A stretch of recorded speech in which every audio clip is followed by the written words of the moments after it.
And just like Ned Stark said at the beginning, Winter is coming. winter is always coming.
Just for the record, we will all file bankruptcy and we will all go back to school. You're not getting a dime from us. What? I have 3 degrees. I'll go get another one. I'm a black woman. Black women are the most educated populace on this planet. We go to bed, wake up, and decide, okay, we're bored. Let's go get another degree. Are you kidding me? I will take 2 to 3 credits per semester per year until the next administration gets here and figures this all out. You're not getting a dime from me, Donald Trump. Because, see, what you don't understand, while you are trying to crush the middle class and destroy the lower class, we're thinking 10 steps ahead of you. You've been wanting that degree, go get it now. If you've been wanting that second or third degree, go sign up now. Sign up part time. Get those credits. Stay in school as long as you need to wait out this administration. May 5th, you're going to be in for a rude awakening. Trust me.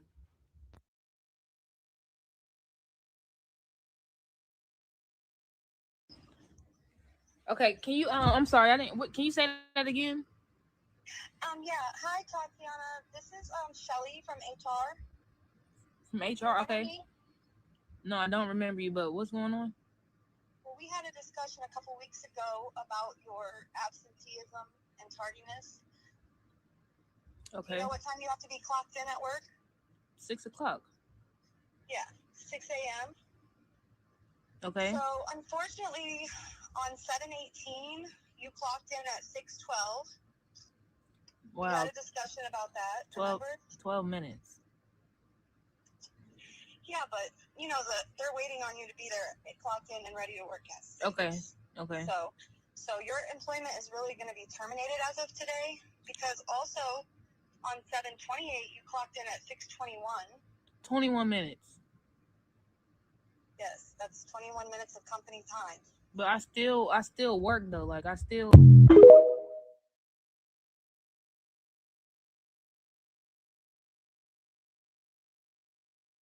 Like, why didn't y'all tell me that today when I was just at work? Because I handle all the HR, so they wanted me to call you because we had that discussion, remember, about... And that was the day that I let my... all right, keep going. So you were also on 8/8, you clocked in at like 6:32. That was it. Okay, so I let my cousin use my car the night before, and he didn't bring it. He overslept or something. He didn't bring it back till the morning. So, like, I still made it, though. That was literally like 9 days after we talked. So, and then on 8/12, you just did a no-call, no-show. That was my birthday. August 12th, that's my birthday. Like, I already told you. Request that day off work, though. But y'all know, that's my birthday. I'm not... Birthday. No, that's fine. All right. Okay. Everyone works on their birthday. Even I worked on my birthday. Y'all too grown for me. Well, unfortunately, I just need you to turn your keys in. And I'll be there tomorrow, because that's crazy. That's crazy. Like, what? Like, what? What? No. I know it's not just me, but is anybody else applying for jobs and not hearing anything back? And I'm not surprised, because in February alone, the United States lost 92,000 jobs, and they were expecting us to gain 126,000 jobs. And now unemployment is sitting at 4.4%, and people want to keep saying the economy's strong. But if the economy is so strong, why does the job market feel like a ghost town? Because if you're out here applying for jobs, you notice something really strange. There are plenty of job postings out there, but the companies act like they're not really hiring. And until the government and the job market gets itself together, we're going to continue to see this decline. So I want to ask, have you all been impacted by the job market lately? Are you applying and getting nowhere? Or are you actually like seeing some progress? And if you're seeing progress, let us just know how you're doing that. Because I'm telling you, I'm not seeing any progress, just a whole bunch of I applied. I know it's not just...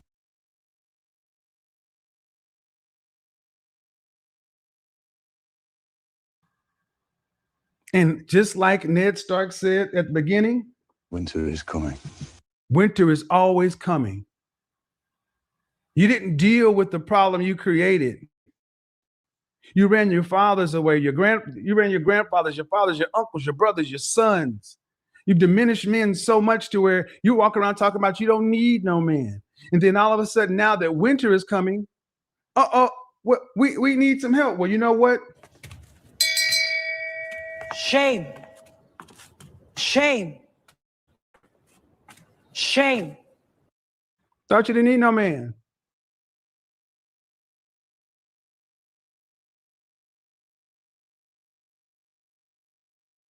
Yes, we know over 300,000 Black women got laid off or left the workforce last year, but did you know that I was one of them? What do you do when all of what you know ends because of business?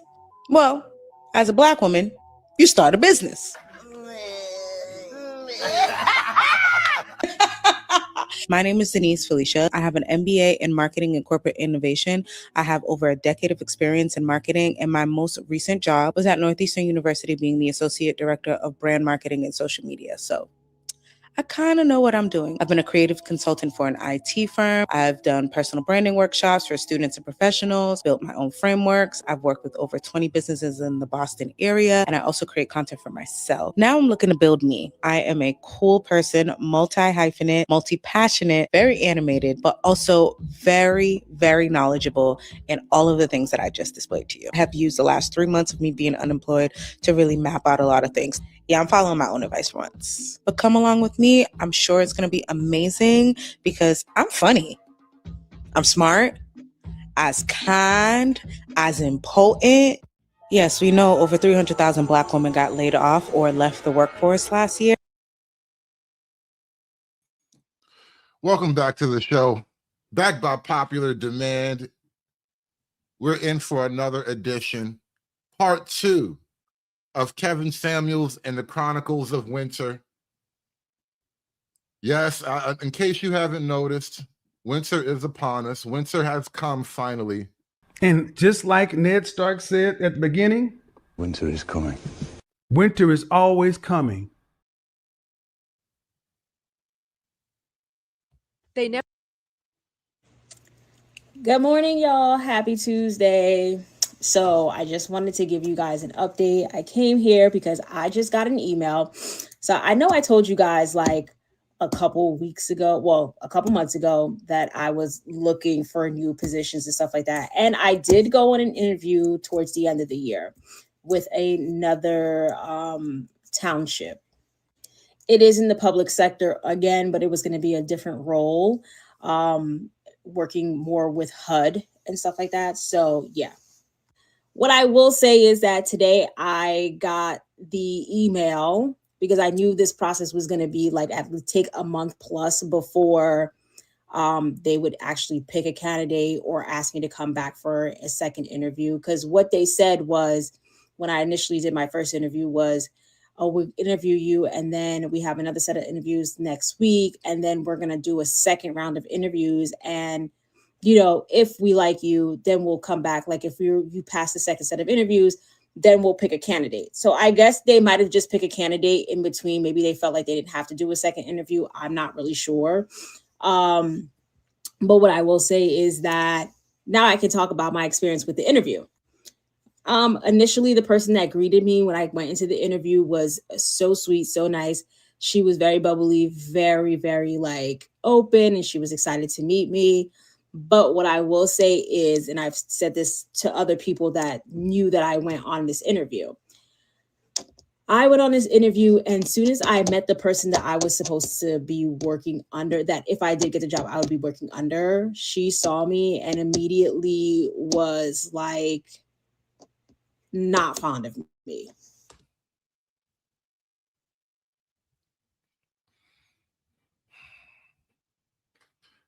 I'm just going to take a guess. I'm going to keep my guess to myself, though. You guys tell me, what could possibly turn you off about this woman just on immediate visual contact? Because that is her winter tale of the evening. She went for a job interview. Everything was going fine when it was all paperwork and resumes. And then she got past a round of phone calls and actually got to, look face to face with someone. And it was just like, I don't think you belong here. What could it be? What could it be? I don't know. She seems like a decent, reasonable, relatively well-educated woman with extremely large glasses. I mean, you could sit a beer mug on those glasses. Like, oh my God, those are gigantic glasses. Like, those are like comically big, supervillain sized glasses. You should be shooting laser beams, right? They should shoot freaking laser beams. But other than that, I can't see anything wrong with this lady. And it just made me feel like the moment she saw me, because I was a woman of color, she just had like a type of, oh, she's Black. And then like when we sat down for my interview, like I felt like I speak well when it comes to my interviews and stuff like that. I know I'd be bullshitting in here and stuff like that. But when I'm in front of people that's important, like I do speak well. Like my credentials speak for itself. So yeah. And then I just felt like during the whole interview, well, during at least the first half of the interview, I just felt like she was just like, so I don't want to say aggravated, but she was just like already had, written me off the board because she felt like this girl, she's a woman of color.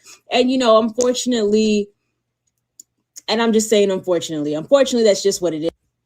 Us people of color, when it comes to being employed and working in some type of like departments like that, public sector, private sector, we get a bad rap because they think that we're always late or we're always sitting here telling, doing for others, doing for our counterparts or whatever. And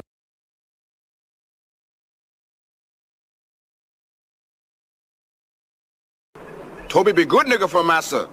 Good nigga. Don't send Toby away. Like doing like sly shit or whatever. But when it comes to me and my job, like I take it very, very seriously, and I will not allow anyone or anything to come between me and my job. So that's why I keep a very strict, like I don't cross the line. But again, maybe something happened in that office and then she just has like a disdain, like not disdain, I don't want to say, but I just feel like for me, because I am a woman of color, she just kind of just written me off the board of my potential of actually working with that township or whatever. And honestly, it could just be it could just be my feelings. I just felt like that. Or it could just be like, maybe she just personally just didn't like me or whatever. But you can't say that you didn't like me, because this is what I feel like. This is why I tell you why I think, because when she first saw me, I reached out my hand to talk to her, like to shake her hand. And she like, she barely reached, like gave me her hand. Didn't even want to touch your black ass. Really? That is amazing. I can't believe it. I, for one, am shocked. I am shocked and appalled that she didn't even want to touch your black ass. That is incredible. Shake. And she was like, okay. And then when she, sat down, I know she read my resume briefly, and then she was just like, checking off the boxes. And she was like trying to throw like little like, oh, well, tell me about this. And how do you feel about that? And like, what does this mean? This, and what does, this means or whatever. Like she was trying to throw me off my track, but I wasn't thrown off the track because, again, like I said, like I'm knowledgeable on what I do, but I may not be knowledgeable on the position that I applied for. And then I also stated that I am willing to learn. Like a job, when you go to a job, you may not have the experience, but wait a minute. What was that line? Hold on. We got to run that last couple of seconds back. See, it's cold outside and these hoes be telling tales by the fireplace, y'all. We got to run that one back. And then I also stated that I applied for. And then but I wasn't thrown off the track because, again, like I said, like I'm knowledgeable on what I do, but I may not be knowledgeable on the position that I applied for. So you showed up with your black ass and your big ass glasses, and you didn't even understand the job that you applied for. You couldn't even give any reasonable answers to the questions about the job that you applied for, is what it sounds like.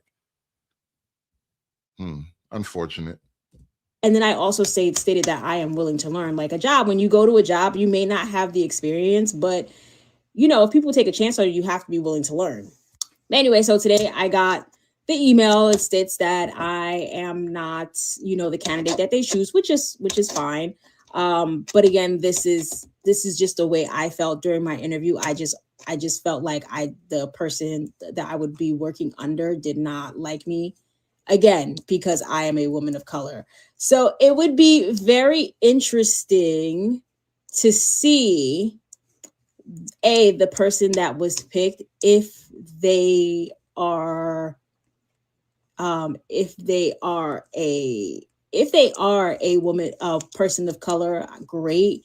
But if they are not, I wouldn't be surprised. I'm just going to say I wouldn't be surprised. But anyway, that's just my update. So I'm just saying maybe this is not what God has put in my lead for me to do. It was great to brush up my skills to go and do an interview. But we'll see what else is going to be giving. So hopefully something else comes down the pipeline. I do have my scheduled supervisory test next week. So we'll see how that goes. And based on my test prep, child, I don't know how it's going to go, but I'm going to leave it in the hands of the Lord, honey. But anyway, I just wanted to give you an update. Peace and blessings. Enjoy your Tuesday. Hopefully you guys have a better day.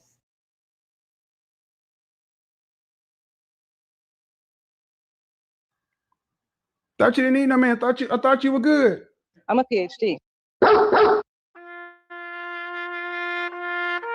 Thought you didn't need no man. You got your PhD. You got your job. Oh, you mean those other children of the forest women who came over and tried to get you to join with them to fight their men? Oh, they got husbands and families and everything else. They got a structure. They got a culture. We are the ones on the verge of being wiped out. Did this nigga just call immigrants children of the forest? Oh no, I didn't even know he had. I know he got that one off. I'm gonna start calling these niggas children of the forest now. All these goddamn jungle immigrants coming over here trying to barely learn English and take jobs and shit. These goddamn children of the forest is coming over here trying to take over. Shout out to Kevin Samuels, man. So what they told you is, you know what? The stuff we've been experiencing, haven't you experienced it too? What happened in the 80s? You start seeing all it from the late 70s, 80s. We went from blaxploitation to color purples and feminist type movies. Black men ain't never had that kind of power over you. Men ain't had that kind of power over you. And now we're at a point to where you are bought into a story. You're bought into a mythology, and you've turned your men into the things you say are horrible. You hear the average woman talk about men are trash, men are this, men are that, and you ask her in her personal life, what was your last relationship like? Oh, I ain't never had a relationship. Oh, so what are we talking about? We're talking about what your mama said to you, your big mama, Shanae and them.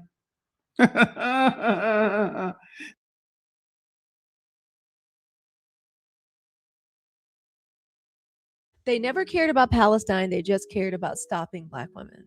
They just care about doing whatever the hell they need to do to stop our ascension to power, because they know that we're uncorruptible. And if we're uncorruptible, we can't be controlled. And what they desperately need is to be able to remote control politicians. That's how they installed y'all stunt queen in chief. Riddle me this. So you're telling me that I can convince hundreds of thousands, if not millions of people on this here internet to listen to me babble and half the time about nothing. And just like Nothing. Ned Stark said at the beginning, that I can't convince a job Winter is to hire always me coming. for a role that I am clearly qualified for. So I can convince hundreds of thousands of people to clock in and watch me babble for minutes on end, but I can't convince one job to hire me for a job that I'm qualified for. Okay. I need whoever is playing the game of my life to stop dicking around. It's enough. I don't know what kind of witchcraftery that's occurring right now, but I need you to stop. Because I'm no longer laughing, and this is no longer funny. Because I can convince hundreds of thousands of people on here to listen to me babble every single day, but I can't convince a job to hire me for a role that I'm clearly freaking qualified for? Clearly qualified for? Okay. Riddle me this. So you're... What are all the unemployed girls doing? What are y'all doing? What do y'all do every day? As somebody that's currently unemployed, what are y'all doing? Unemployed again, what are y'all doing? What are all the unemployed girls doing? What are y'all doing? So as many of you know, I have been unemployed for quite some time. I was laid off at the age of 43 for the first time ever in my life after working since I was 15. I am now 46. I'm still unemployed, so you do the math there. I've applied to thousands of jobs. I've had my resume written, rewritten, written again, dissected, put back together for free and paid. I've also optimized my LinkedIn. I've also optimized my resume. I've also gotten referrals that didn't go anywhere. And so at this point, I'm just wondering, do I just need to blatantly ask on LinkedIn or Indeed or wherever for who is hiring for Black women? Because to say it's not a thing, the writing is very much on the wall. I mean, I have well over 10 years of experience in software development. My last title was a technical product manager. At the point of my layoff, I was told it was not because of my merit, but solely because of the restructuring of the organization. Cool. But after applying to countless jobs and getting maybe one handful of interviews, I just want to know who's hiring Black women at this point, because if this whole DEI, whatever thing that's being attached to Black women is truly a thing, and these hiring managers and corporations are really out there asking for who is aligned with their political views, or putting in their hiring instructions to recruiters, we only want certain applicants. Let me know what those companies are so I don't waste my time applying there. At this point, it's not just about a job or a salary or any of that. For me, a person living with liver disease, this is really a life or death situation for me. So as a chronic liver patient, before you can even be eligible or considered for a liver transplant, you have to go through a transplant evaluation. And that's a series of checkpoints on various aspects of your life: home support, finances, just all of the things, your health, all of the things, your overall health, everything. Because I do not have insurance and the transplant eval is not covered by Medicaid, I have to get a job to get insurance. I just do. They won't even allow you to be a cash patient. So if I can't get the eval, I can't get a transplant. So it's just I guess I plan for that before I plan for anything, right? I don't know. So yeah, let me know. I would like to know what you guys think. Would it be inappropriate to just, everybody else is being blatant and doing whatever they want to do. So would it be inappropriate for me to just put it out there and say, okay, who is hiring Black women? I have a master's degree in management information systems. I also, again, have over 10 years of experience in software development as a technical product manager. I've been a product owner. I've been a business analyst. Yeah. I think that would qualify me to do something. I've applied for ad nauseum for titles that I've already held, and still, apparently, I'm just unqualified. So what am I supposed to do? People that say it's not hard to find a job is usually been boomers, and it usually depends on what type of job. But if you have looked for a job in the past 6 months, it is difficult. I am fully aware of that. And you have to do things differently. Now, my mom's a boomer and my aunt boomer too, right? So they really didn't understand why is it so difficult, because my aunt, she had the same job from the time she was 18 until she retired. My mom could quit a job 1 week and be back employed the next week. Do me a favor, guys. Hit that like button for me. Like, share, and subscribe. Throw $1 in the hat while you're in here. This is my job. Jobs are hard to come by. Don't have me out here like these black women struggling on TikTok. Give me the money. Give me the money for all that I would do. Give me the money. So, and it could take care of a full family, just with one job. Like a person can work at the post office and take care of the entire family. But things are not the same. It is not as easy as it used to be if you are looking for a job with full-time benefits that can take care of a family. Some of the jobs, some of the salaries and hourly jobs that people are getting can barely take care of their basic needs, let alone a family. So I'm going to need you. I was raised to be respectful to my elders. I am now an elder. People call me Auntie or Miss Helena. And I'm going to say respectfully, if you have not looked for a job in the past 6 months, please take several seats. And what really grinds my gears in this finding a job world that I hate so bad. You can have all the experience in the world. You could be the best dressed out of all the people in a group interview. You can have your resume in your hand and nobody else has a resume. You could be the best talker if you are. I'm not a good talker, but you could be the best everything. Most experience, better experience, etc. Then you get the rejection email and it's like, oh, you were the best person. Like literally you were the best of the best. Like we almost went with you. We almost did. Just to let you know, we were finna pick you. But somebody else just got a little bit of edge on you. You got the best experience. You're the most determined. We loved everything you said.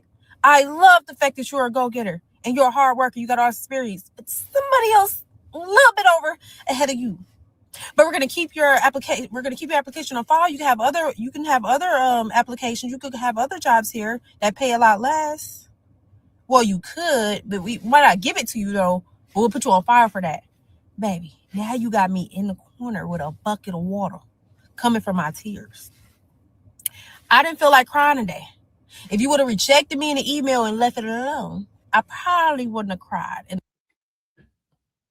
They made her cry, all right? It's cold outside. Winter is here, and they got her crying.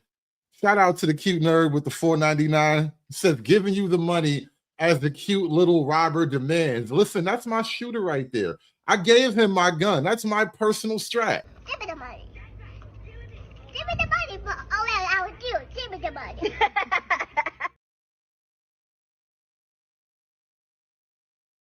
in the corner with a bucket of water as tears. But the fact that you told me I was one of the best and you were almost going to pick me and you really was picking me, but then you didn't pick me because you wanted to go with the other person, it's going to make me cry some more. Because it's just like, don't butter me up. I'm not popcorn. Reading these rejection emails, if y'all keep it short and sweet, hey. She's not popcorn.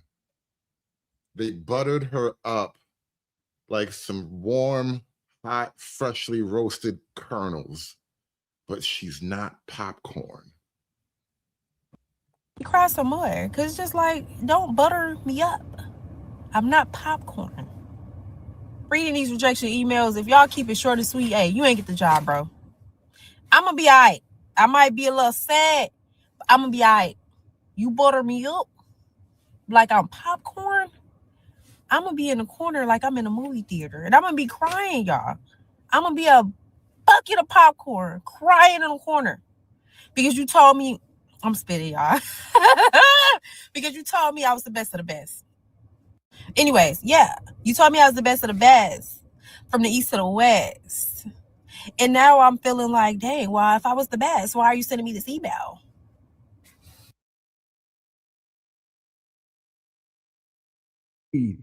You need every other group of women that understand they need their men. Oh, and I'm not going to just say it to just the women who are under 50,000. I'm going to talk to you PhDs, you corporate chicks. Oh, guess what? As you start to flood back into work, you're going to realize that companies have been on hiatus. They haven't hired, they haven't fired, but they haven't done anything. What they have realized, though, is the profits have not gone down with you being out of the office. Companies learn real quick how to cut the most expensive part of an organization. That's personnel, that's headcount. I talked about the she session, with the rise of the she economy. Women have not, in our country, have not outpaced themselves in science, engineering, technology, math. Whoa. Slow down, Kev. You're killing them. The she economy led to a she session? Wait a minute. I got to take notes, Kev. Whoa.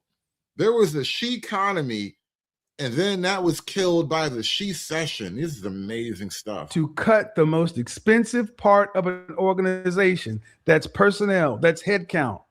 I talked about the she session, with the rise of the she economy. Women have not, in our country, have not outpaced themselves in science, engineering, technology, math, infrastructure jobs. Your jobs are based in retail, government, retail in our community, and the federal government, but in general, administrative and clerical type work. The largest sector of women who are making money, who are essential to the economy, are in medicine. But that is a very small portion. Oh, I'm a small business owner. I got my money. Well, if nobody can afford to go get their hair done, or those mink eyelashes or those acrylics, what you gonna do? What you gonna do? Because everybody's not gonna be able to afford it. It's coming. Some of your clients have not paid their rent in 18 months. It's due today. Oh, it was due yesterday. In full, not part, in full. Nobody cares about your goddamn degrees, and especially not your master's degree.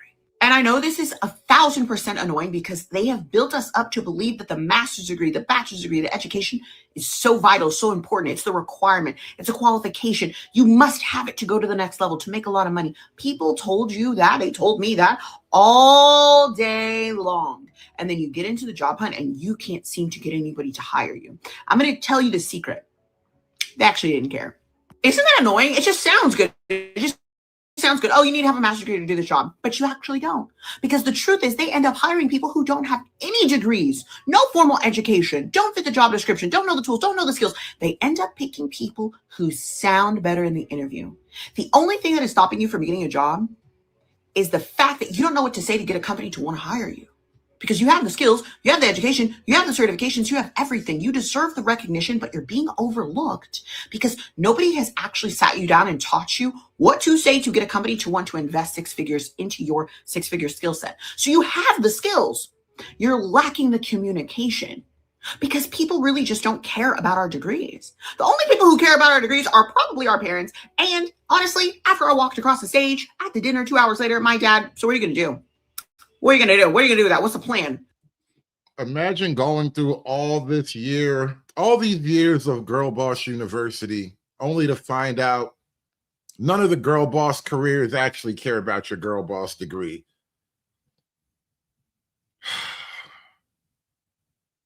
A lot of heartbreak here. So much heartbreak in this stream tonight, man. Hit that like button, y'all. There's a lot of heartbreak in this stream. A lot of unused Girl Boss degrees. I don't know what they're going to do with all these Girl Boss degrees. The Girl Boss jobs are just not hiring like they used to, y'all. We got to think of something. Get back in the kitchen.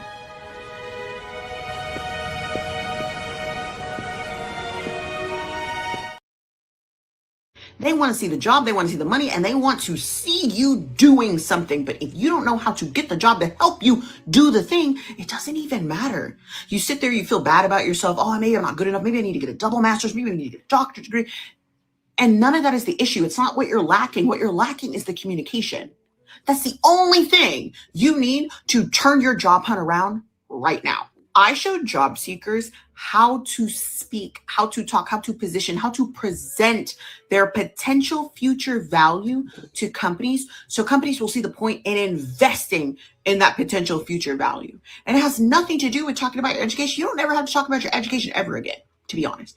You never need to build that into your career story because companies don't really relate to it. They don't resonate with it. They don't value it. Here's the litmus test. If they did, you would be hired by now.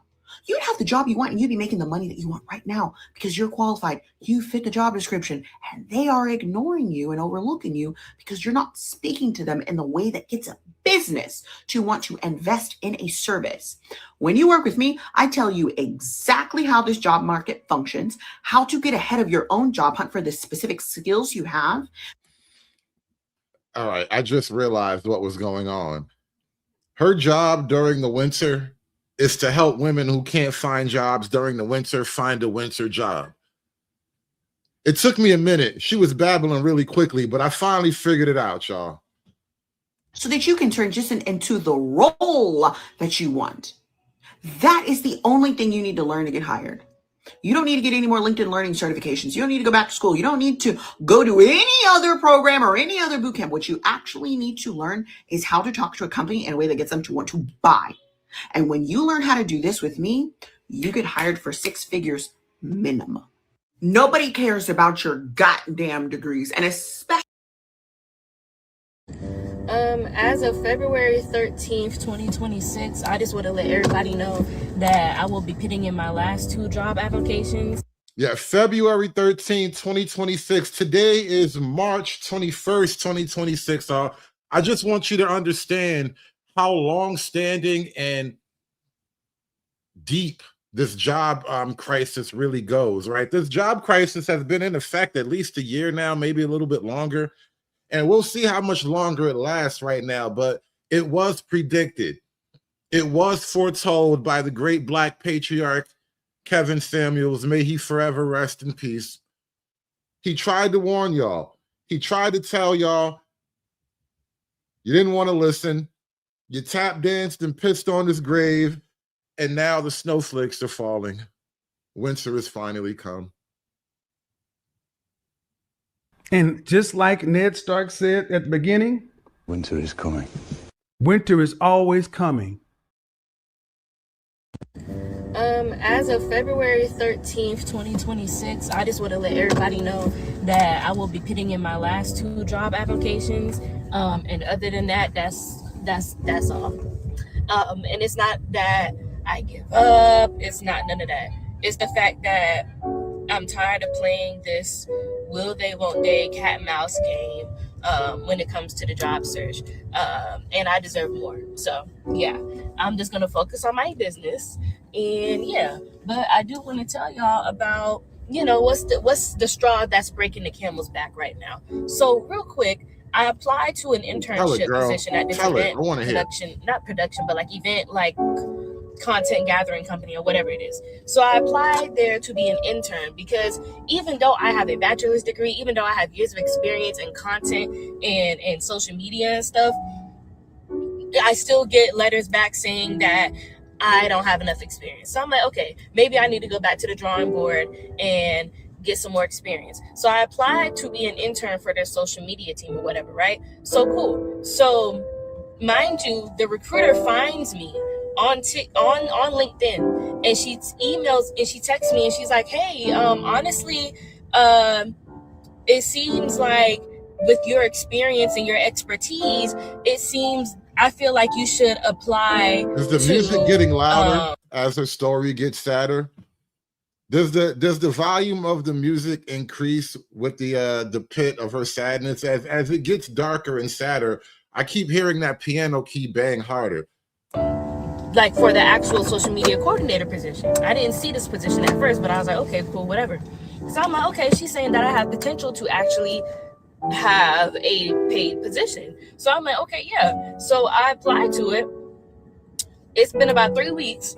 On the way to my hair appointment, right now at this moment, I get the email and it says, thank you for your application.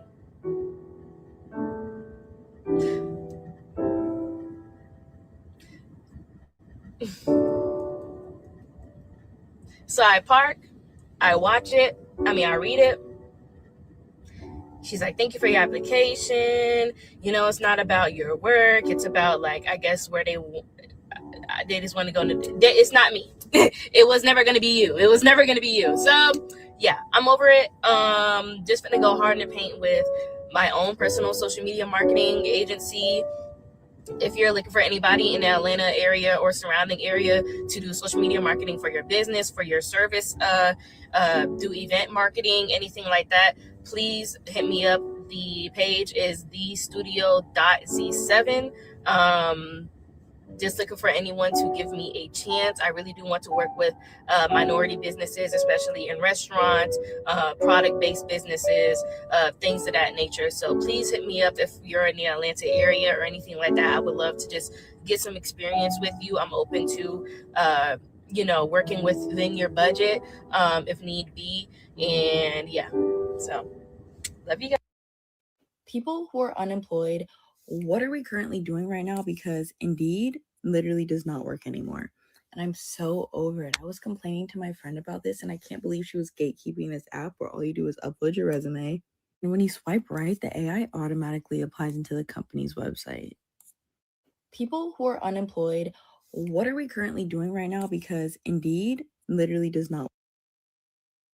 You know what? Like, I'm really feeling like I'm about to start getting violent over this fucking job market because the things that just keep happening to me are insane. I've been applying to medical receptionist jobs. I have been applying to those for so long now. These are entry level fucking positions. You don't even need a bachelor's degree to apply. All they want is 1 year of either medical experience or related customer service experience. I fucking have that. I have wonderful communication skills. Every single job that I've had has told me you have great communication skills, this, that, the third. Why the fuck is it so fucking hard to speak to HR or to speak to a fucking hiring manager or to get anybody on the fucking phone about these jobs? How the fuck are you going to send me a rejection letter? Oh yeah, we're gonna go with other applicants. The job is still fucking posted. No, somebody is going to fucking explain themselves, because you know what, when I finally do get a hold of someone, you know what I'm gonna ask? Do you use AI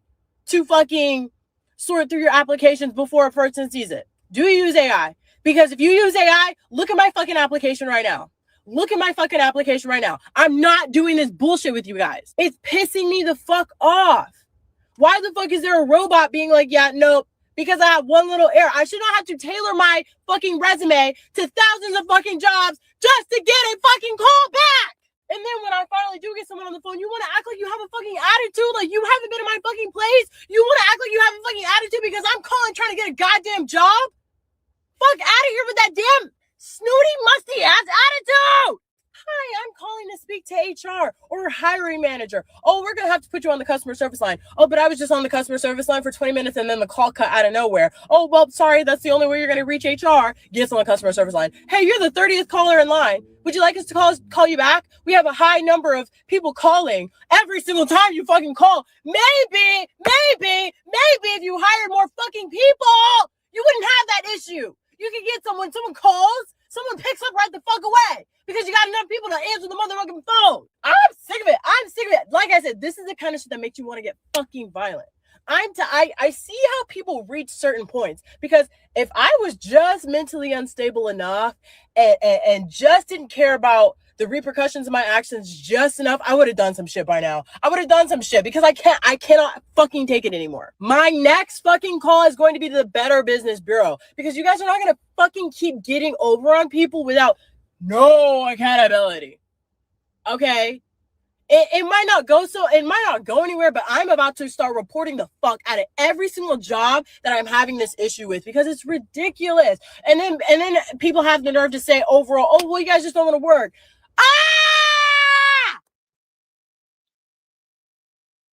You know, I really can't imagine why no one would hire her for a customer service receptionist, you know, facing the public type of job. She seems very, very lovely. I mean, I just can't imagine why. Like, hire this woman. What's wrong with you people?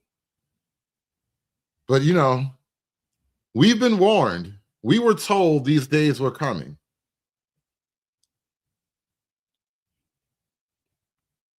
Okay, so we've officially hit the 3-month mark of being unemployed, and I actually feel like I'm at the point of crashing out. I really wanted this time to be like, you know, when you see everyone's like, oh, I got laid off, and then it was actually great because I found out my dream job or the thing I always wanted to do. And it's been 3 months and I'm like, yeah, I can't relate. I don't know what I want to do.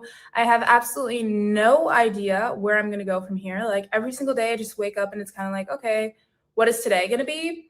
But yeah, okay, so we've officially hit the 3-month mark of being unemployed, and I actually feel like I'm at the point of crashing out. The truth is, you are getting rejected from roles that you fit 100%. And it's pissing you off because you have the skills, you have the experience, you have the education, you have everything listed on the job description, and you still get told no. You've done the job before, and you've done it well, and you still are getting told no. You're being overlooked. And I know why. It's because you're overqualified. Okay. When you fit the job description at 100% on day one, you are actually overqualified for that role.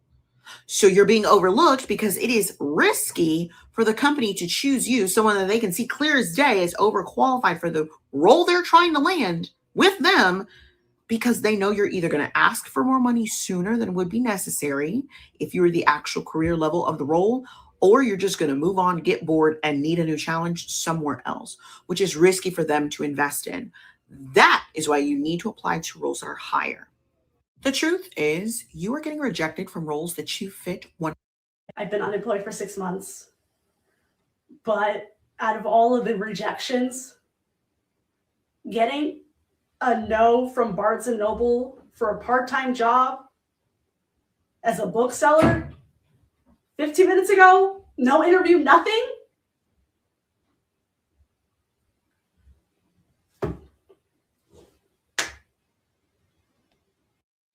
I mean, honestly, I would buy books from a better person too. You know, I want to be supportive. I don't want to be overly critical as we chronicle the winter that was coming. But I got to tell you, I would buy books from a better bitch. I swear to God, I really would. It's just my gut feeling. Whatever books you're reading, I don't want to read. Whatever books you're into is probably the reason why you got this way. And I'm just saying, Barnes & Noble's probably made a good call on that one. Apply for a job. Get a phone screening. Ace the phone screening. Get called back a week later. They want to push you in first round of interviews. You're excited. Position. Communications and PR coordinator. Pay. $55 to $65 an hour. In that range. You're excited even more. Hybrid. 3 days in office. 2 days work from home. Exactly what you've been looking for. Beautiful. You send in your availability and previous work for review. Schedule interview. Prepare for interview. You're excited even more. Week of the interview. They call to confirm your interview time and the address. You confirm. You're confident. Think you're gonna ace the shit. Day before interview. Position has been paused until the unforeseeable future. Repeat.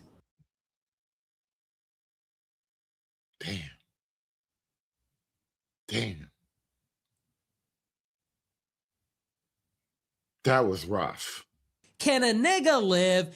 Can a nigga live? Please. I want what you white hoes get, and I want it today, ASAP, not tomorrow. A shout out to Black Latina with the $4.99. She says, I work at the post office, plenty single Black men. Why don't they marry them and avoid this crisis? I hate to break it to you. It's because they work at the post office too. I'm sorry. I hate to be that guy, but that's probably why. You know, it's cool for you to work. You can work at the post office, right? You're a chick. Nobody looks at it that way. But the women who want to marry a guy, I don't think they want to marry the guy that works at the post office. I'm just saying, you know, it's not me. I swear it's not me. It's them. They did this. They made it this way. I didn't do this. I didn't come up with all these rules and strictures.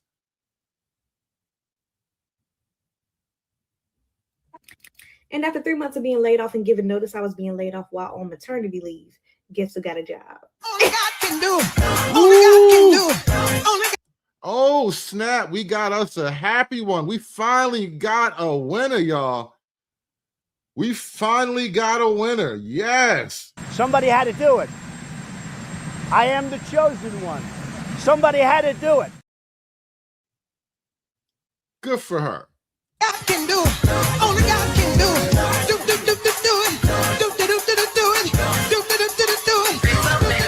Ooh, shouting is exhausting. If I do that more often, I might lose this mommy pouch.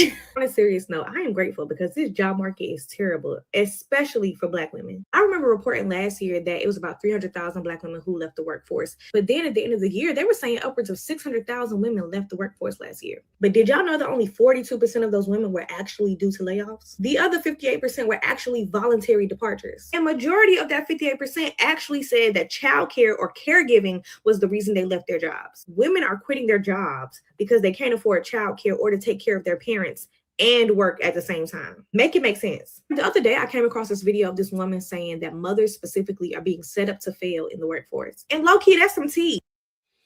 Oh, nobody is setting mothers up specifically. You know who set you up to fail? God. Yeah, I know. It sounds crazy, right? Listen, I was reading the book and I was like thinking over all the plans and stuff. And God was like, nah, I didn't really want y'all doing all these things. Get back in the kitchen.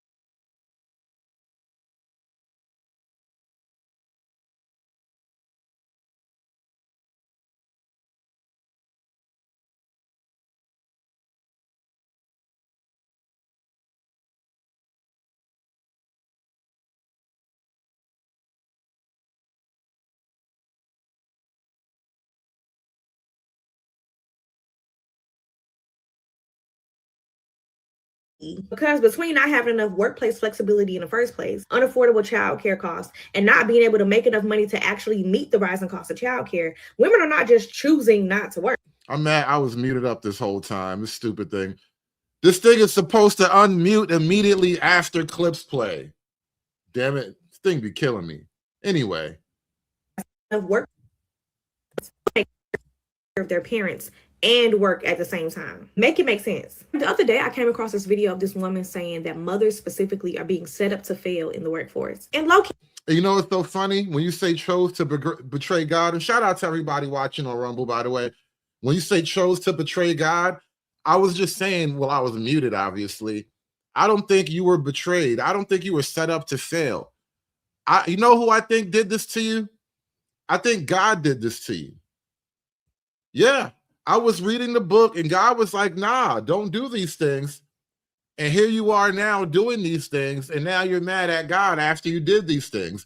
I don't think God wanted you to do these things. that's some tea. Because between not having enough workplace flexibility in the first place, unaffordable childcare costs, and not being able to make enough money to actually meet the rising cost of childcare, women are not just choosing not to work. They are being structurally pushed out of the workforce. And ultimately, the government is failing us. Like the same government who was pro-birth and pro-family planning and all that stuff, they're failing us. Like the layoffs are one thing, it is extremely discriminatory to Black women, and it's a huge disservice to the economy. And also, there is nothing voluntary about leaving a job because you cannot afford childcare.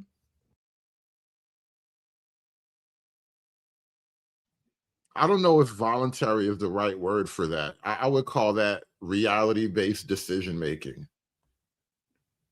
Things adults have to do all the time. Black women's unemployment rate rose by almost 3% in only 2 years. In 2025, Black women had one of the sharpest declines in employment in the past 25 years. We all know that the federal layoffs were a huge contributor, but even Black women in the private sector are feeling the impacts on the reduction of DEI and corporate layoffs. Everyone keeps asking, what's next? Where do we go from here? And for me, it's utilizing social media and the platform I'm building online to create a portfolio career for myself. I believe that we are in the era of the portfolio career where people are no longer waiting for others to see their value. They're no longer waiting to be picked, and they're cutting out the middleman and finding people who want to utilize their skills directly.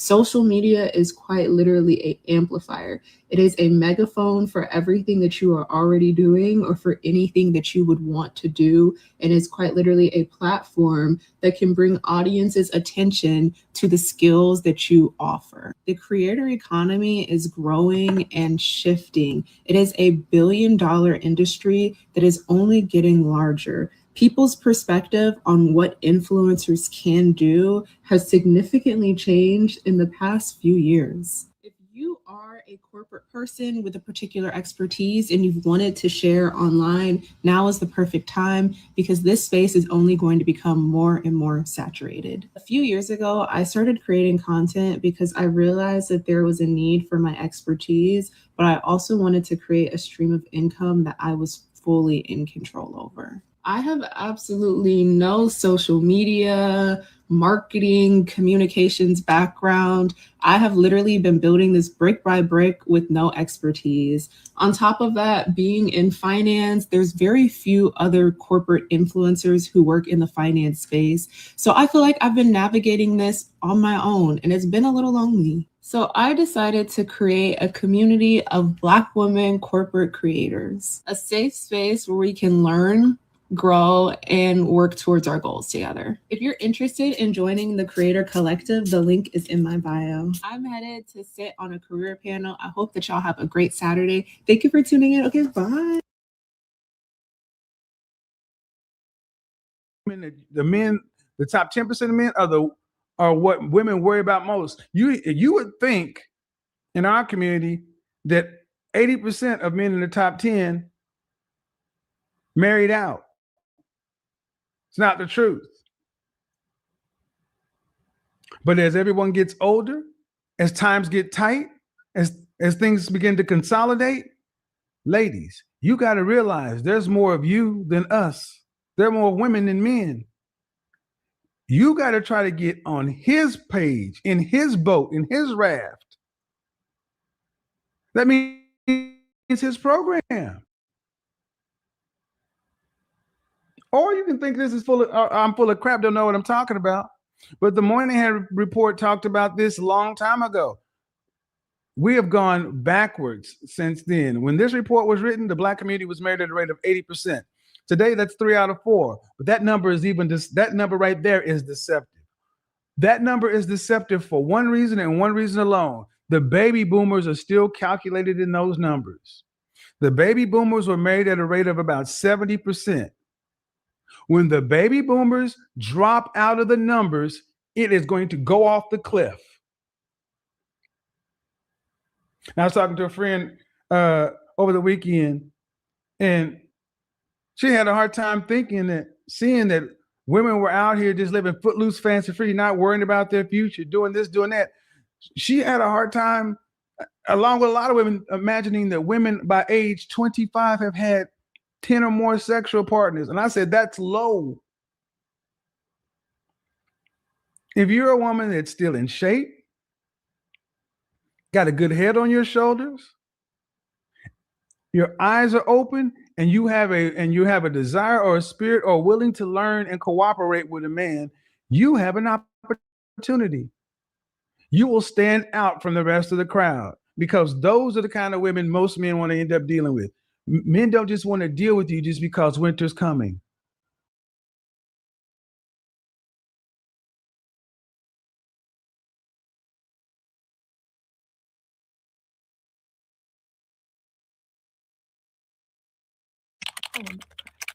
I honestly was not expecting to cry when I was making this video. Get ready with me as I talk with y'all about how I've been unemployed for 7 months. And yes, although I've been handling all with grace, it gets to a point where it really starts getting to you. And this is like the most vulnerable, honestly, like I'm being when it comes to me being unemployed, but I think it's time. As I've said, I've literally been unemployed for 7 months.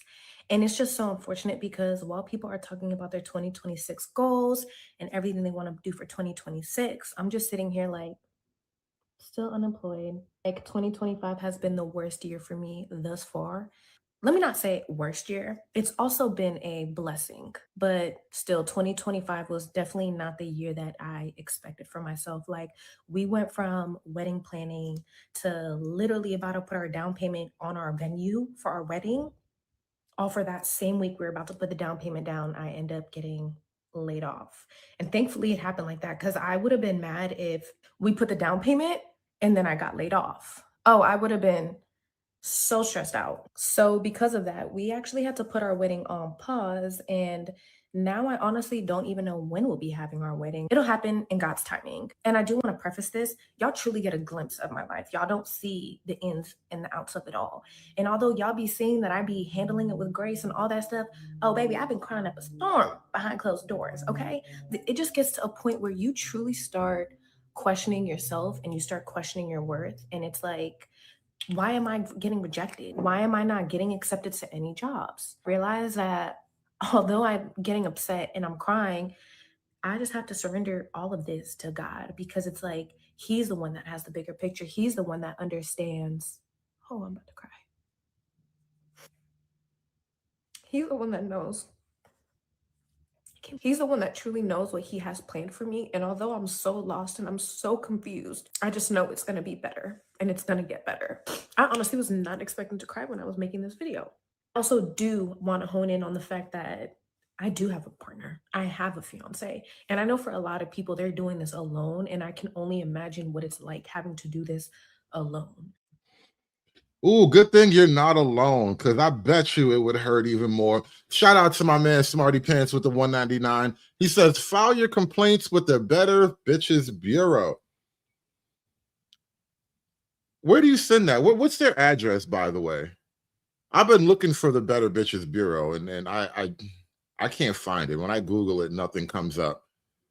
But hit me on Twitter. Let me know, what's the address to the BBB? I need to figure out where to find better bitches. Is there a whole bureau dedicated to figuring this thing out for me? But shout out to Smarty Pants. Hit that super chat button for me, y'all. Also, you can find me on Venmo at The Hoodservative on Venmo. Shout out to everybody watching. Give me the money. Give me the money for all our dudes. Give me the money. Come on, share your dollar. Give me your dollar. Share your dollar with me. Come on. Like, it just makes it 10 times harder. Although 2025 was the year where I became unemployed, 2025 was also the year where I made the most money out of creating content. And I'm truly proud of myself. But as some of you guys know, and if some of you guys don't, when it comes to making money and content creating, it's not consistent enough for my liking and for where I'm at in my life. It is not consistent enough for me to just do this full time as of right now. I'm in a season of my life where God is truly teaching me patience, and He's truly showing me, like, if you just pause and if you listen to me, I will bless you. And I think for me, that's just been the hardest part because I'm just always so controlling of my life and, you know, how I want things to play out. I think God is basically just trying to show me, like, you have to stop that. And you have to trust in me. And I think for me, that's just been the hardest part. To be so honest, I am not a transparent person. Like I'm transparent, but when it comes to certain things in my life, I think I just really keep that to myself. And that's just how I was raised. You asked her what happened to her edges. I think she lost them in a recession. You know, the economy is bad. Cuts have to be made. Decisions have to be made. Sometimes you just decide that your edges just aren't worth it. Maybe next year she'll have edges again. Growing up in a foreign household is like, you don't talk about your problems, you don't talk about your struggles, you keep that to yourself. Although I was raised like that, I feel like the season that I'm in, like I have to share this experience with you guys because I know that there's so many other people that are out there who are unemployed and who are struggling and are so lost and so confused. And like, that's me right now. I'm so lost. I'm so confused. But also, side note, I truly love this Too Faced concealer. Like when I tell y'all I be going through it, like this is already done and it's the same shade, but for some reason I just can't seem to let go of this concealer even though it's empty because I just love it so much. And not me getting emotional again. But also in the midst of all of this and 2025, Like, we were able to buy a home. We were able to travel. We were still able to do all of these things where I know a lot of people. No, he was able to buy a home. He was able to travel. What's all this weed shit? What is all this weed shit? Because you know damn well if you were spending all the money, if you were buying all the things, if you were getting all the tickets in the hotel rooms, you'd be feeling some type of way. You wouldn't be on the internet bragging about we traveled and we went here and we went there. You'd be like, this broke ass nigga can't even get me a bus ticket downtown. But we traveled. We bought a home. We did all these wonderful things when I didn't have a goddamn dime. People cannot do. And I know it's because God is honestly just showing me, hey, like, although you are in this season, I got you. And when I tell you guys, I've debated for months and months and months to even make this video, but I don't know. It was something about just going into this new year. I was like, and notice how, look at her face now. What's that thing called? Concealer? Women literally have a makeup called liar. Like, you're concealing the truth. You're lying to me. Isn't lying concealing the truth?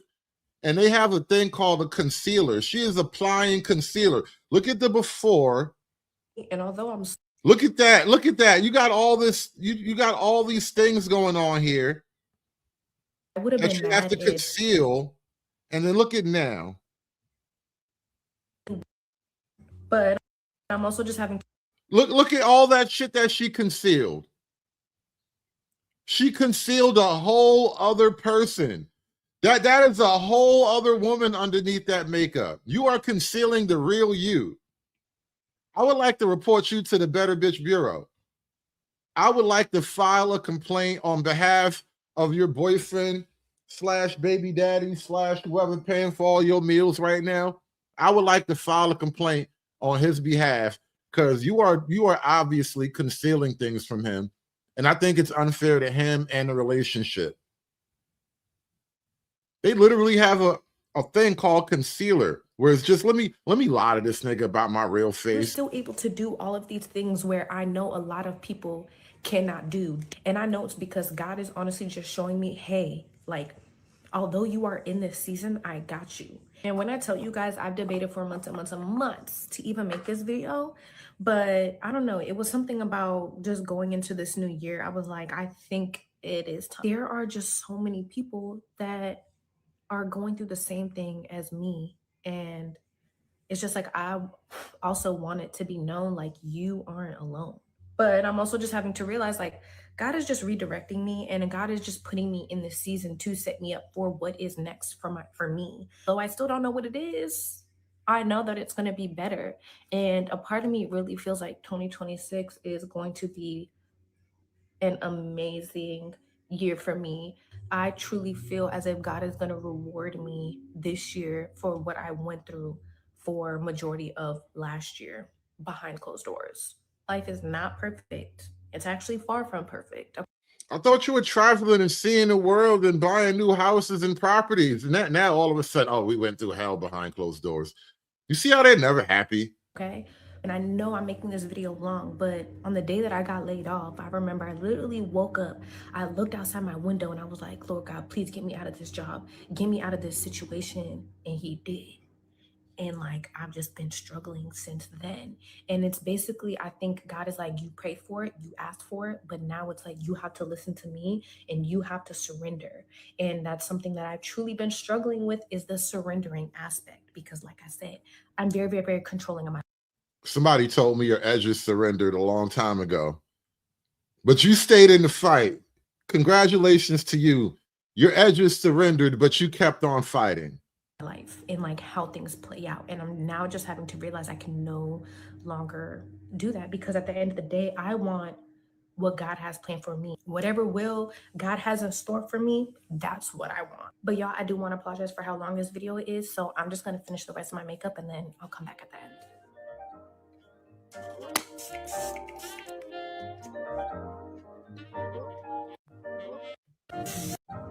Are struggling and just confused as to where you're at, or Oh my God, look at her now. Look at her final form. She done went through like 4 stages of transformation like Vegeta. Look at her final form. Makeup is done, and we done seen like 3 different women in her one TikTok. We done seen all these different women appear in this one TikTok. What the hell kind of magic is this? Shout out to Ancient Man over here. Ancient Man with the $10 super chat. My biggest problem is saving quarter of the value of my assets and property. I'm not adding any of these post-wall B-dubs to my roll, maybe for $40. Oh man, not the 40 ball. Shout out to my man Ancient Man with that $10 super chat. Be like Ancient Man, y'all. Smash that super chat button for me. Hulk! Smash!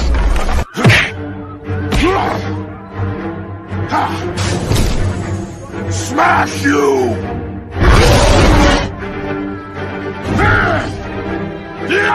You make Hulk angry. You not like Hulk angry. Hulk no like fighting girls. We already know that many Black women have been unfairly fired over the last several months. I just wanted to say one thing and request one thing from you. I wanted to say that if you're a Black woman and you notice that at your job they're starting to talk about your performance, or even before that, if they are starting to pile up work on you, they're trying to get rid of you. They're piling work on you so that they can later claim that you're not meeting your performance requirements. Now, the one thing I request of you guys is please take the time to, in my comments, if there is any company you know of that is specifically firing a lot of Black women, please drop it into the comment section. I am building up a list of companies that are exhibiting that type of behavior, because this bullshit will come to an end. But we need to remember which companies treated us like shit when they were given the option. That's right. You fight the power, girl. You fight the goddamn power. I wouldn't sit down and take this. I wouldn't take this laying down if I was you. I would not be laying down in my bed making TikToks, taking the stuff. I would be out there fighting the power. You get up and you fight the power, girl. You do that. You get up there, you fight. I am building up a list of companies that are exhibiting that type of behavior, because this bullshit will come to an end. But we need to remember which companies treated us like shit when they were given the option. So please take the time to do that. I'm going to add some companies I know. If you have one, add it to the list. We already know that many Black women have been unfairly at 3 times the rate. Black women are losing their jobs at 3 times the rate. Let's talk about it. I found this Essence article talking about how Black women are losing our jobs at a disproportionate rate. We're being affected by layoffs or restructures. So even though we make up 14% of the workforce, we accounted for 50% of job losses last year. That's half. Like, and not only is this affecting our career trajectories, it's affecting our income, our net worth. Hello, generational wealth gap. And this doesn't even hit on the psychological damage that this is doing. I swear I have spent half of my therapy time talking about my relationships at work and how difficult corporate America has been. One of the researchers in this article talked about Black women being the canary in the coal mine, meaning when things go bad in the economy, it is usually felt by Black women first, and it's usually felt the hardest. So if you are one of the dozens of women in my last video who talked about being impacted by a layoff and your job search is feeling especially hard, it's not all in your head. This article really has me thinking about a lot of things as I think about what's next for me, and if I go back to corporate at all. Continued excellence in the face of due to our continued excellence in the face of constant, unadulterated racism, sexism, and colorism, in the past few months, over 300,000 Black women have lost their jobs. Between May and August of 2025, approximately 300,000 Black women have either left or were forced out of the workforce. This was by design. Pay attention, because this is a strategic move by the systemically racist society we live in. Once again, y'all still can't leave Black folks alone. Jealousy is a pathetic way to live. And even though it is hard being young, gifted, and Black, I'm still Black and I'm still proud. Anyway, unemployment for Black women has surged to 6%. That's about double the rate. You hear me? Double the rate of white male or female workers. Is that equality? Early in 2025, the situation was already dire. 226,000 jobs were lost for Black women between February and March, and the sharpest drop since the early days of the pandemic back in 2020. Because you know we were the first to go, unless we were nurses or teachers. In April alone, we saw roughly 106,000 jobs lost, pushing unemployment from 5.1% to 6.1%. Oh my God, that does kind of resemble Richard Pryor. You do look like Richard Pryor, low key. My audience called it. And let's get one thing real straight. Black women, despite us having the highest educational attainment, that means we got the most degrees, we face deep occupational segregation. Still, we are disproportionately represented in lower paying, undervalued sectors such as administration support, healthcare, education, and public service.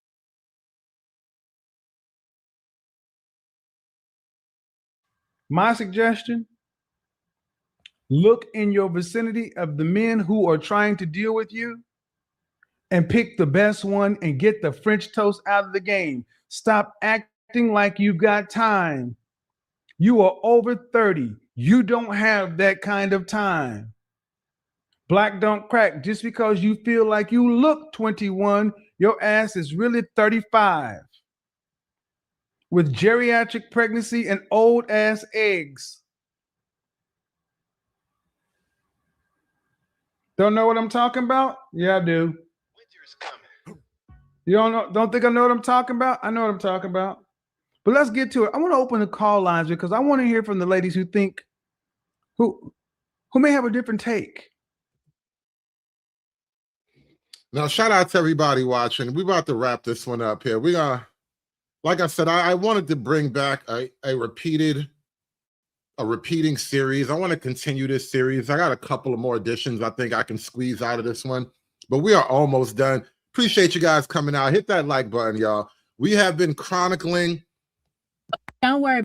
The winter, the Chronicles of Winter. Kevin Samuels called it.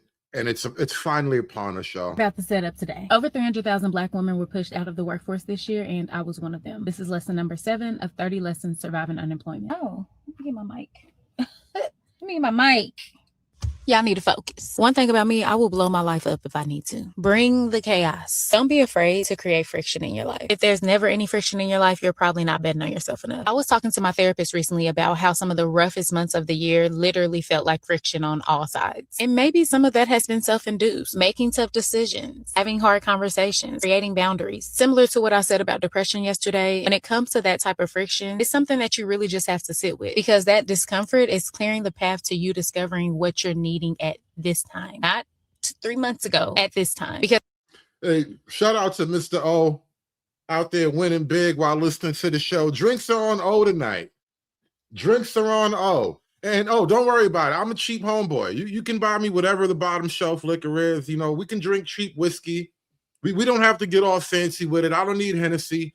I don't need the top shelf stuff. You know, we can go cheap, but drinks are on Mr. O tonight. because at the end of the day, everything can look good and be good, quote unquote, outwardly. But if you're not feeling it, you're not feeling it. And that's okay. That means you need to explore what's going on. And honestly, I've always been that way. Like, I genuinely can't help it. I think my consciousness is just restless when I'm not living in my truest form. And that's in all aspects of my life, right? Like, I crave a boundless, fruitful life. I like who I like. I live how I want to live. And I advocate for that. There are no preset scripts, right? Like, no rules that I have to follow. I get to imagine my life from scratch. My work, my joy, my peace. It's mine. Yeah. I used to joke that I'm an experience hoe because I'm always craving novelty. But honestly, that's just who I am. Like, who am I talking to today? There's so much nuance, so many interests, and a lot of curiosity. And I think more people should live like that. If something isn't working, I step back, I dismantle, I reconfigure. I don't cling to one perfect storyline or one perfect story ending. I'm not afraid to shake the spot, disrupt the plan, and start from zero if I need to. Because I know that temporary disruption is how I create something better. I'm a very talented girl. I have a million interests daily. Like, how can one decide on just one thing she wants to do or wants to be for the rest of her life? I can't. I mustn't. I won't. And I don't have to. I might be Gina the cook, Gina the investment property mogul. I got a suggestion for you. One decision will guide the rest of your life. You could spend the rest of your life in this one role and be happy and content. Get back in the kitchen.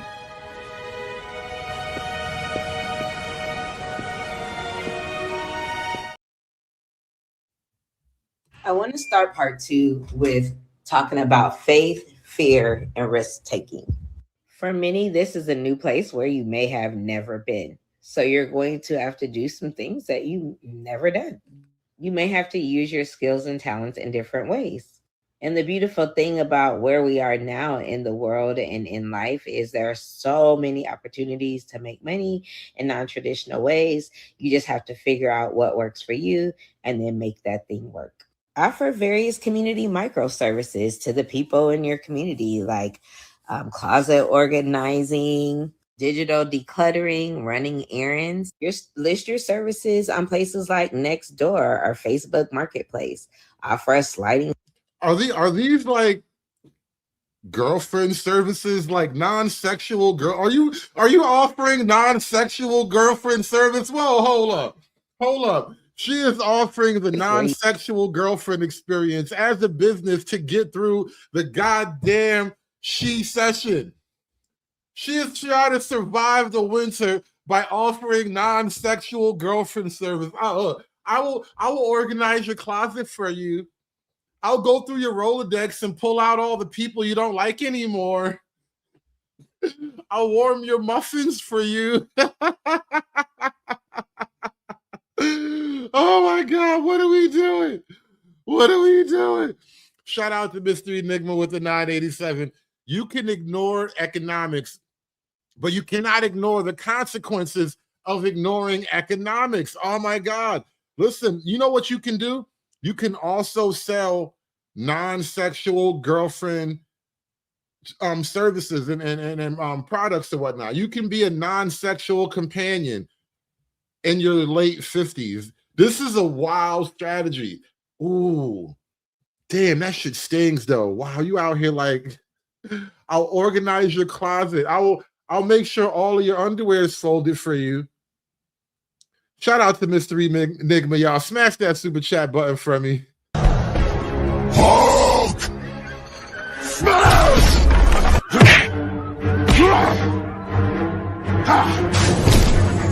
Smash you!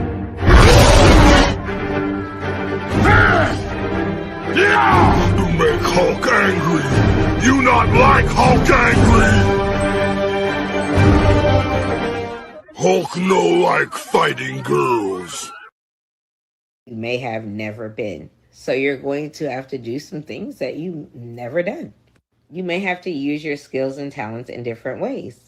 And the beautiful thing about where we are now in the world and in life is there are so many opportunities to make money in non-traditional ways. You just have to figure out what works for you and then make that thing work. Offer various community microservices to the people in your community, like they're calling it community microservice. We're calling it community microservice. That's what it is now. A non-sexual female companion to give you the girlfriend experience, you know, minus the hand jobs and the BJs and the attitude.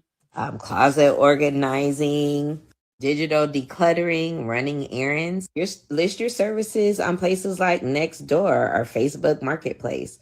Offer a sliding scale for your... Damn, whatever happened to Backpage? She could have listed her services on Backpage and then, you know, She might have found the right one. Now, I don't know what the hell you got to do. Your services. Offer pop-up services for local events and venues. Things like running the Facebook Live, running the registration pages or tables, set up or breakdown services. Reach out to like wedding venues, other different event venues, and ask them, hey, you need additional hands on the ground? Do you need somebody to sweep up? Do you need somebody to carry that bag? Let me hold your pocketbook for you. Shout out to Mr. O with the 20 ball. As long as it costs a lot of money for the real whole 304s are mad. But I thought Boss Babe, most educated, most degrees was G-O-D. Now she needs to get back to the kitchen, play them drops in sequence. All right, it costs a lot of money for the real 304s mad. Gotcha, bro. I got you. It costs a lot of money to bring the real. And with this, I dress myself in cashmere. I dress myself in $100 Cleveland flags. I dress myself in alligator shoes. I wear a $15,000 Rolex. I got Mercedes-Benz, Rolls Royce, the biggest house on the biggest deal. Yeah, we don't care. I got Mercedes-Benz, Rolls Royce, the biggest house on the biggest deal. Yeah, we don't care. You're talking to the Rolex wearing, diamond ring wearing, gift stealing, wheeling dealing, limousine like jet flying, son of a gun, the biggest star of them all. It costs a lot of money to bring the real world champion on location. Only an Arnie and Ricky. We do it better than everybody else. Don't wrap me up. No. Hoes mad. Hoes mad. Hoes mad. Hoes mad. Hoes mad. Hoes mad. This is about targeting women of color in the United States of America. Don't tell me, because I didn't get a single apology. Time has expired. My life was threatened. Thank you. Hoes mad. Hoes mad. Hoes mad. Hoes mad. Hoes mad.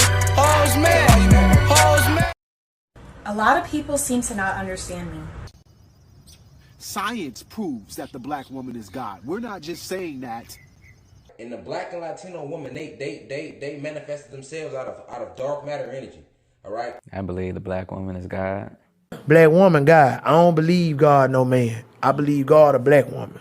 The black woman is God. But my number one subject matter is the black woman is God. That's first and foremost. Black woman is God. The black woman is still God. You're God, black woman.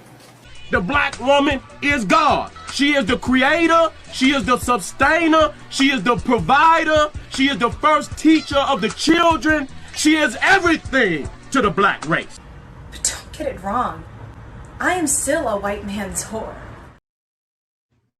Turn what you know into small group workshops. You can definitely advertise your events on Eventbrite for free. So have different workshops and webinars. Charge like $5 or $10, $15. You'll be surprised how quickly that adds up.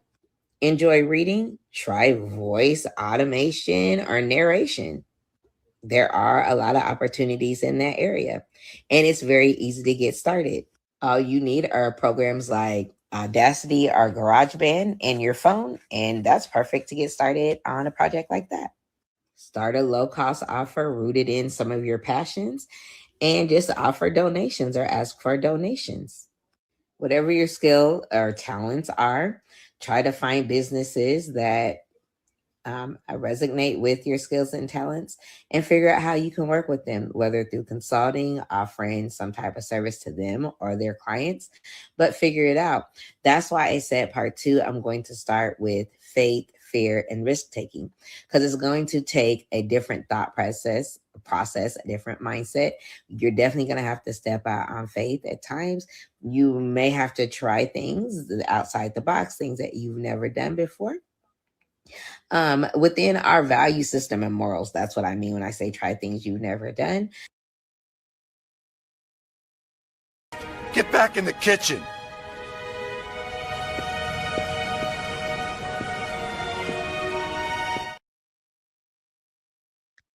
one of the last text messages my ex sent me when I was asking to work together to fight our previous landlords about them trying to steal our security deposit was, I do not want to engage with you because anything I might say is liable to be misconstrued, misrepresented, taken out of context, and or lied and labeled as abusive behavior.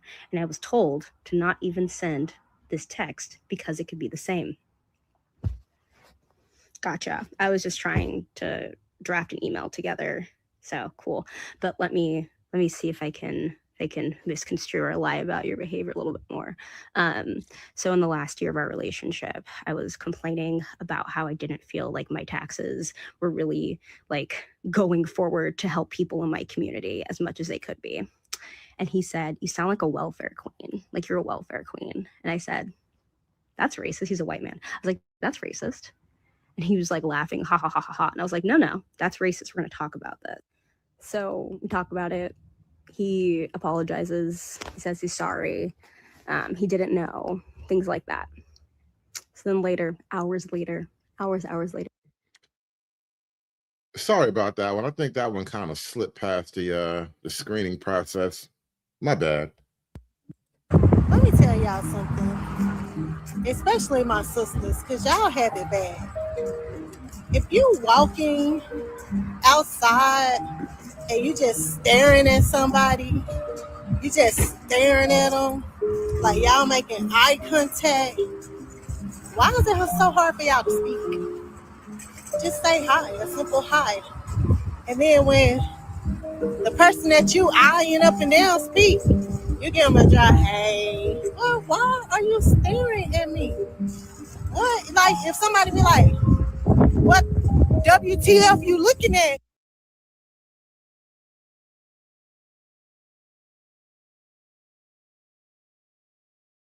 I appreciate y'all coming out tonight. We're going to wrap this one up in a hot minute, man. Thanks for watching. Hit that like button, y'all. Real with y'all.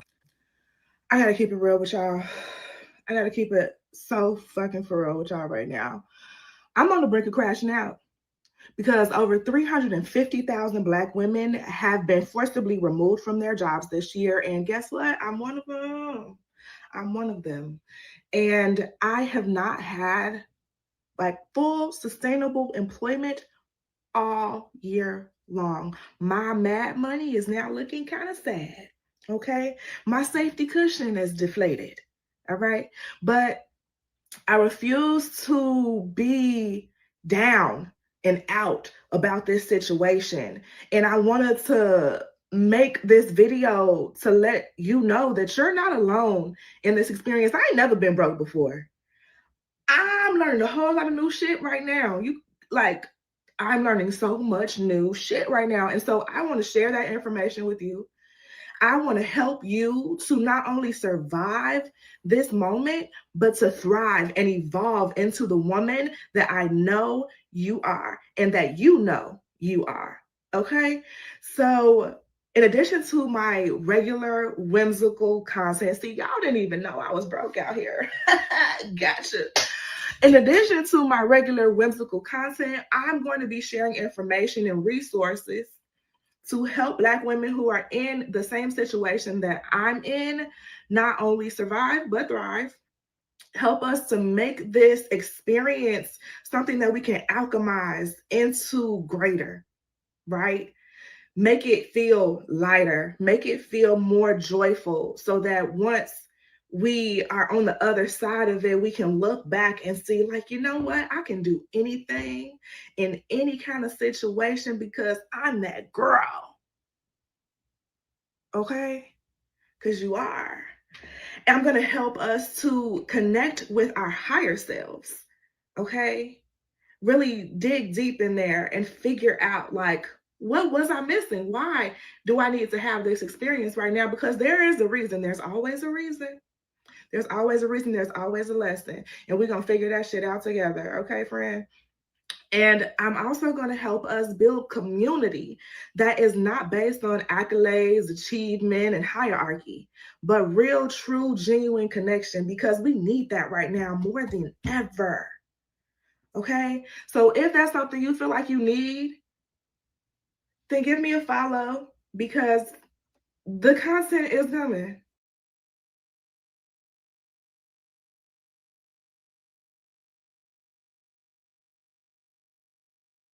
aspiring to be patriarchs like what white men have, that isn't freedom.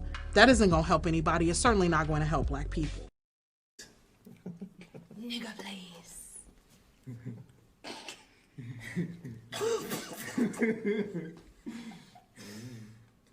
Serious. It's done. It's done. It's done. It's done. It's done. It's done.